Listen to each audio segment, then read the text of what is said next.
Ahead and call the meeting of the Coos Bay Urban Renewal Agency to order. And our first item on the agenda is public comments. Do we have anybody that would like to make a public comment?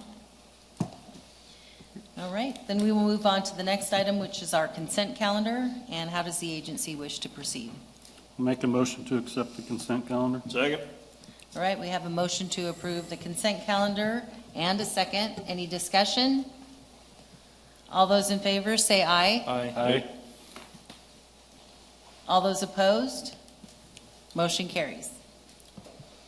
Our next item is consideration to award the contract to David Evans and Associates for the Empire Area Blueprint Services. Is that you, Jennifer? Yes. A committee comprised of staff, Mayor Benetti, Councilor DeNovo, and Councilor Stevens was tasked with developing a request for qualifications for the purpose of refining two previously prepared plans. So those plans were the Coos Bay Empire Urban Renewal Plan and the Hollering Place Master Plan. So this project refinement will be known as the Empire Area Blueprint. We'll just call it the Blueprint from now on. And we'll focus on strategies to implement suggested improvements in the Empire area within the study limits. Improvements can include access, circulation, connectivity, safety, parking, and wayfinding. The blueprint will also consider the need for new policies, code amendments, and funding tools necessary to fulfill the Urban Renewal Agency goals and objectives. So the RFQ was advertised on January 23rd, and the deadline for qualified consultants to submit a statement of qualifications was February 8th. The advertising period was short. However, the committee felt it was important to select a qualified consultant, negotiate a scope of work, and commence with these efforts in a timely fashion. The city received one submittal. Why it would be desirable to receive more in this bidding climate, it's not uncommon. This is in part due to the large volume of work with consultants and contractors are experiencing. This is due to just the large volume of work out there. Consultants are busy and it's hard to find qualified staff.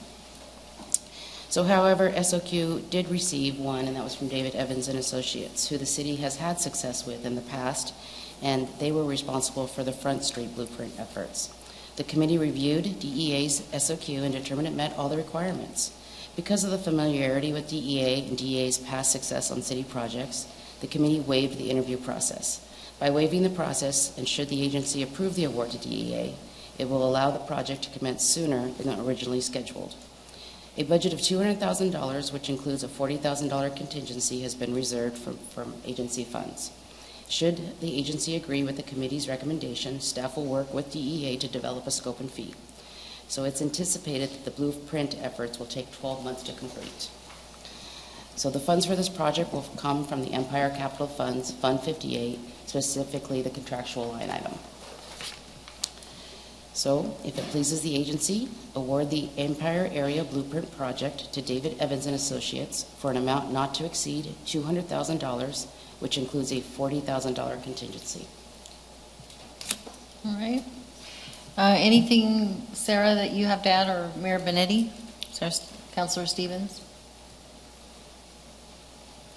Well, as it was mentioned by Jennifer, we are familiar with this group, Front Street, at least myself and Lucinda were, and Sarah is new to it with them, but I think they made a good presentation. And of course, the main thing is, this is just kind of a suggestion, but interacting, which is important with the residents out there, or the businesses, it's, I think, key. They've referenced that a couple times, so I think that's really important, and that'll kind of dictate where this goes. It was a nice presentation on paper. Any questions? How would you like to proceed? Jim, no comment? No, that's not. Thank you. All right, do we have a motion? I'll make a motion to award the Empire Area Blueprint Project to David Evans and Associates for an amount not to exceed $200,000, which includes a $40,000 contingency. Second. All right, we have a motion and a second to approve the Empire Area Blueprint Project to David Evans and Associates. Any discussion, any discussion? Forgot what I was doing. I just want to say I'm super excited that this is finally moving forward. I mean, this has been on my radar ever since I became a counselor, so I'm happy to see us moving forward with something in the Empire area. I agree. And I think the main thing, again, is to make sure that we get this publicized so there's interaction with everyone out there. I mean, that's the key. We had a good result with the the Front Street group, and I'm sure that we can get the same interaction there, too. And we'll, our folks that are represented on the Community Coalition of Empire will also make sure that they're up to date, keep them up to date on that as well. All right. Any further comment or any further discussion? All those in favor, say aye. Aye. Aye. Aye. All opposed? The motion carries. And that is the only action item that we had for the Urban Renewal Agency. So with that, I will adjourn the meeting. Cool, thank you.